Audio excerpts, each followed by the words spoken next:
So this is Kepler's second law, and Kepler's second law is planets sweep out equal areas in equal times. We're going to do the second law before we do the first law.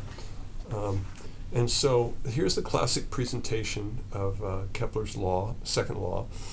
What Kepler said is, look, if a planet takes the same time to go from here to here as go between these 2 points as these 2 points, the areas will be the same. In other words, when planets are farther away, they're moving slower than when they're in closer. What we'll show is that what that's connected to is conservation of angular momentum. And so we're going to start with just talking about the angular momentum. For a particle in a field, in a central field, angular momentum is just r cross p, where p is just mv, and so we can just write the angular momentum as r cross p or r cross mv, where that r is the position of the particle and v is the velocity of the particle. For a particle in a central field, now we're going to talk about the rate of change of the angular momentum. And so dl dt we can evaluate just by taking the derivative of this quantity, right? And that's d by dt of r cross p. And so I have to use the product rule, and I take the derivative of the first times the second plus the second times the derivative of the first. And dr dt is just velocity, and p is just the momentum, and so that becomes v cross mv. Well, v and v point in the same direction, and so the cross product is 0, right? And so that leaves just r cross p, r cross dp dt. But dp dt is just the force, right? The net force is the rate of change, the momentum. Same thing as ma, right? And so dl dt is just r cross f, which is basically the torque, right? But for a particle that's being acted on by a central force, r and f are collinear. That is to say, the direction to the particle and the direction of the force are along the same line. And so, since r is parallel to f, r cross f is 0. And so that means dl dt is 0. And that means angular momentum is constant. And so when we look at this situation, we're going to be looking from a standpoint of a constant angular momentum. And that's going to lead us to equal areas in equal times. So this is Kepler's second law continued. We're basically trying to show that the sweeping out of the area is essentially the same thing as the fact that the angular momentum is constant. And so the angular momentum in polar coordinates, so we're going to do polar coordinates here because these kinds of orbital problems lend themselves to that. And in polar coordinates, the position vector relative to, say, the sun of the planet is r times e hat r. E hat r just points in the direction of r, and then the velocity vector, if you remember from way back in chapter 1, is just the derivative of this guy with respect to time. What we came back out with that was r dot e hat r plus r theta dot e hat theta. Theta points in the direction of increasing theta, and so if this is the direction of e hat r, then this is the direction of e hat theta, and so they're perpendicular.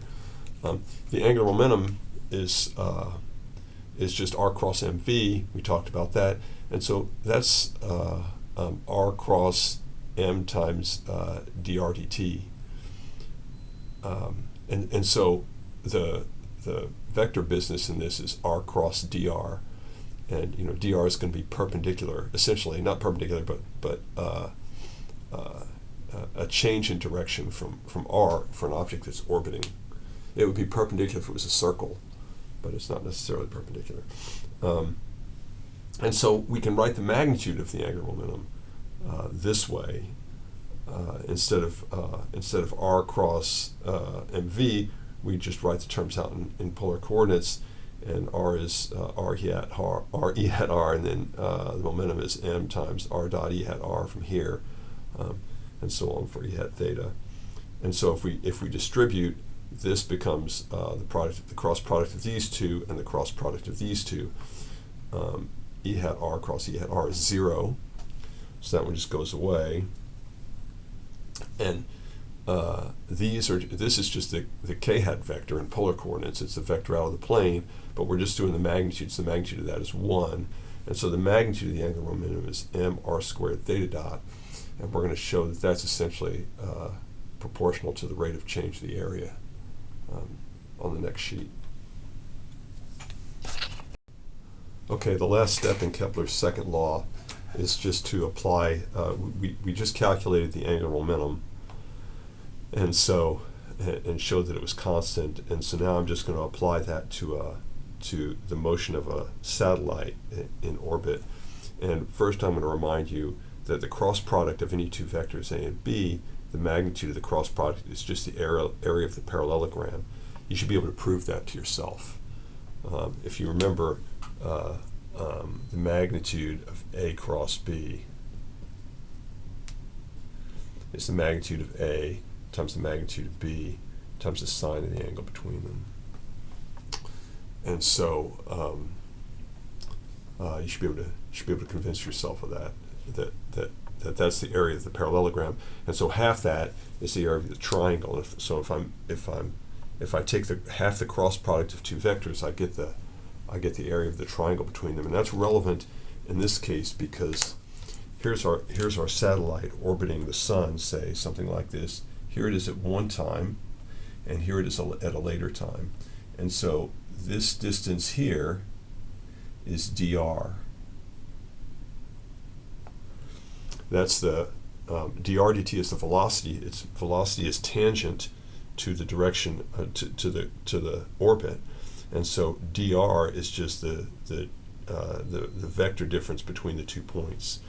And so its position is r, and so here it's r, and here it's r plus dr, right? And this little piece is dr. And so the area, the little section of area that the satellite sweeps out in time, say dt, is just 1/2 r cross dr. It's 1/2 of the cross product of this vector and this vector, which gives the area of that triangle. And if you recall, that looks a lot like the thing we did on the last screen where we were calculating the angular momentum. The angular momentum had a dr dt here and an m, but other than that, they're pretty much the same. And so when I just multiply these things out, I represent dr in polar coordinates, and I represent r in polar coordinates. I take the cross product, and just like on the last screen, instead of angular momentum, we're calculating the area. We get 1/2 r squared d theta. And so now if I just divide it by dt, if I look at the rate of the change of the area, that just gives me a d theta dt on the right hand side, which is 1/2 r squared theta dot, which is just the angular momentum over 2m. And since the angular momentum is constant, the angular momentum over 2m is constant. And so this says that d area dt is constant, which means that the satellite sweeps out equal areas in equal times.